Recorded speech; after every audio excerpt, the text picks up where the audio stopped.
Impromptu bonus book haul. Friday night, Good Friday. Outlaw Bookseller has been at work bookselling today, but realises he has a few things he hasn't shown you. So I just thought I'd film it off the cuff and upload it. And as you can see, we're amongst the stars, and it's going to be very, how can I put it, thrown together, but you're going to love it. So what have I got here? A few things which say I haven't shown you, and I'm not buying much at the moment. I'm tapering off a bit. We've heard that before, you see, but that is the fact of it. So Brian Aldiss, I know a lot of you have been enjoying my Brian Aldiss disgusting and repulsive aliens video, and boy they are. And I'm in a very Brian mode, and something I've been after for ages and ages. This is a book I've read. It's one from slightly later than the ones I covered in that video. This is about 65. And I haven't read it for decades, and that's Earthworks. And this is a 1980s, let's see, Granada edition, early 80s, with the distinctive typeface there that they used on the Heliconia books, and very slim volume.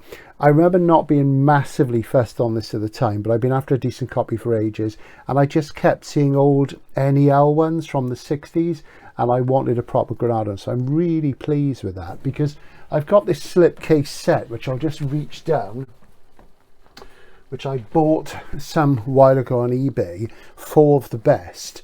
And ironically, it doesn't have the right 4 books in it. It was missing Hothouse, which I have anyway. Also missing Greybeard, so I put Hothouse in there. And what else was missing from it? Dark Light Years, Earthworks. It was missing Earthworks, so I can put Earthworks in here. So that should be better. So what else should be in there? Greybeard, Hothouse, Earthworks, The Dark Light Years. I don't have Greybeard in this format, so I'll take something else out, and let's see, so I'll pop that in there. So I'm making up as we go along, and I've taken Brothers of the Head out instead. This is a really good one. I'm going to talk about this soon because I'm in the mood to revisit it. I'm in a very Brian mood at the moment, as you can probably tell. So, well, do we believe in peer pressure in SF? No, we don't. Should you read a bestseller if you don't want to? Of course you shouldn't. However, my good friend Giles, who I work with, he sat at home about 10 days ago. He's had a bad leg, similar to me, different thing. And he binged the whole of The 3-Body Problem on Netflix. And, you know, he said, oh, I really like the idea, and it was really good. And I said, well, that's because you haven't read it. And I have read other things by Cixin Liu, and I do find the prose somewhat challenged. So, but I cracked and I've got a copy, which I've already started blue penciling like mad, as if I'm the editor. And just as you can see there, I've made quite a few adjustments, and I'm going to be talking about this soon and why this is not a good book. And it's also because Matt at Bookbuild said to me, you've got to read it, Steve, you know, so I want to know what you think. So, and we know that Matt didn't like if you watch Matt's video. Anyway, we'll come on to that another time. Something which I started reading today at work, which came out at the beginning of the month, but I haven't picked it up until now, and this is somebody whose work I really like, is Nicholas Royle's Shadow Lines. And when you see the video that I've made of the paperback fair, which will come up a couple of days after this, me and Jules are launching them the same time on Sunday night, Easter Sunday, as we do with our collabs. We tend to go for a simultaneous red carpet launch.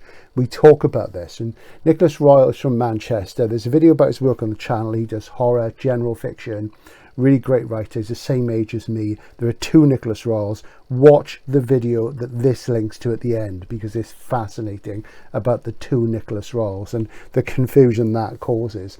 And Shadow Lines is, as it says, searching for the book beyond the shelf. And it's a book about collecting books and about reading. And the basic idea is that what Nicholas does when he's out secondhand book shopping, he looks at the top of the book, and funnily enough, there's something, and this one, it's my receipt.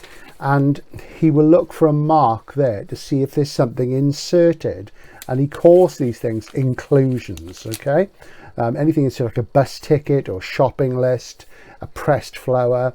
And if he finds things where people have written phone numbers or addresses, he does things like ring the numbers and say, I've got your book, things like that.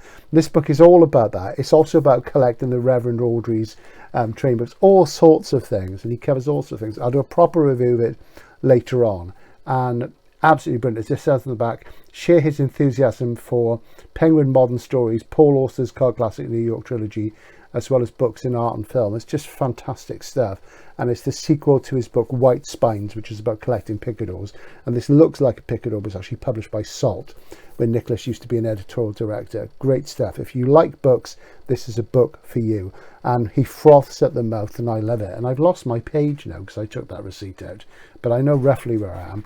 I'd read 70 pages of it in my breaks today, so you can't really go wrong. So pick that up soon. Fantastic stuff.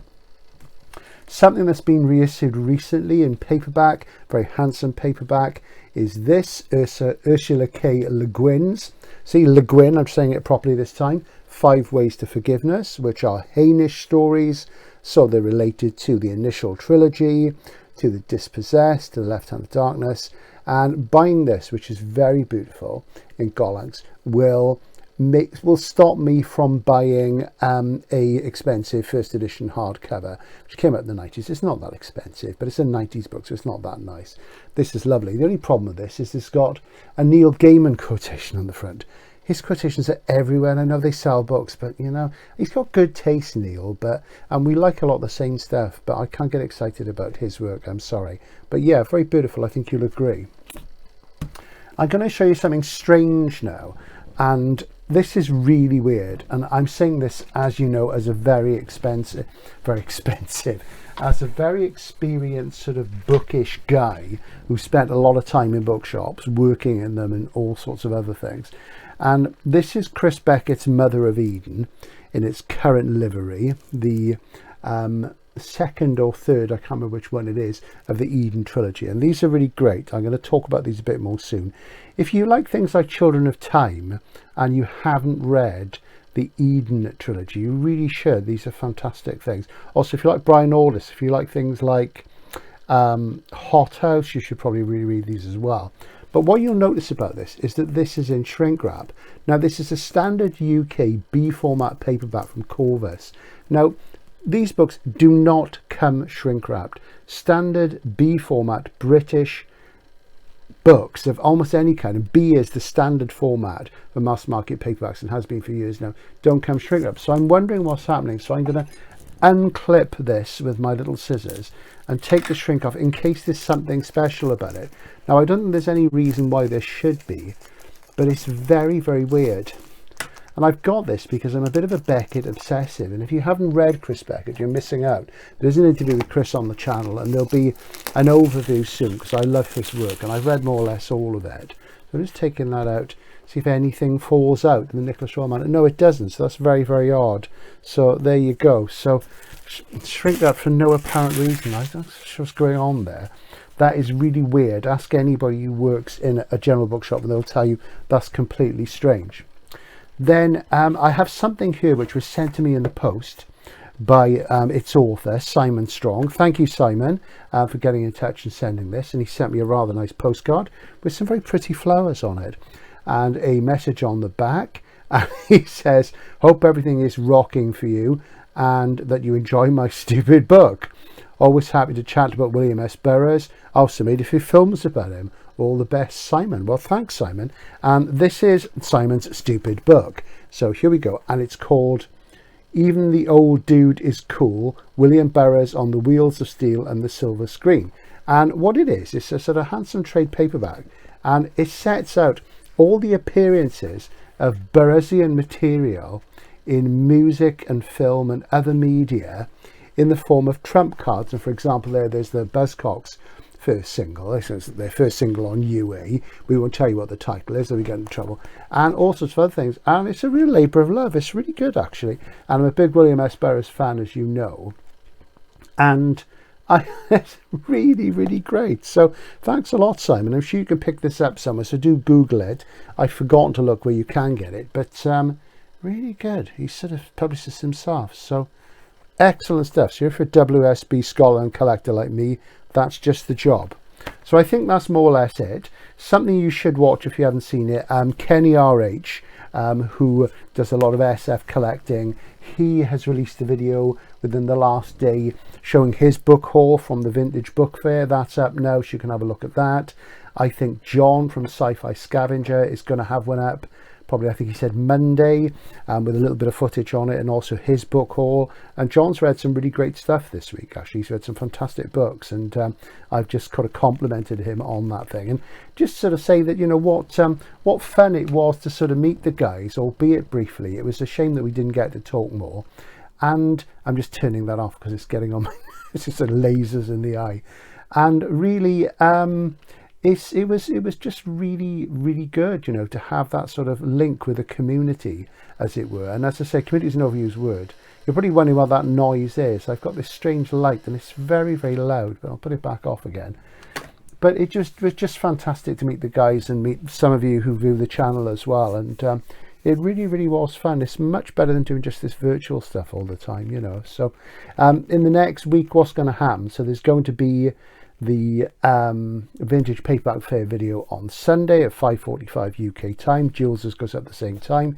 There'll be a new video on Tuesday when I talk about a fairly sort of modern sort of classic of SF, which is a book that was roundly ignored at the time and is now really popular. It's going to be an interesting one.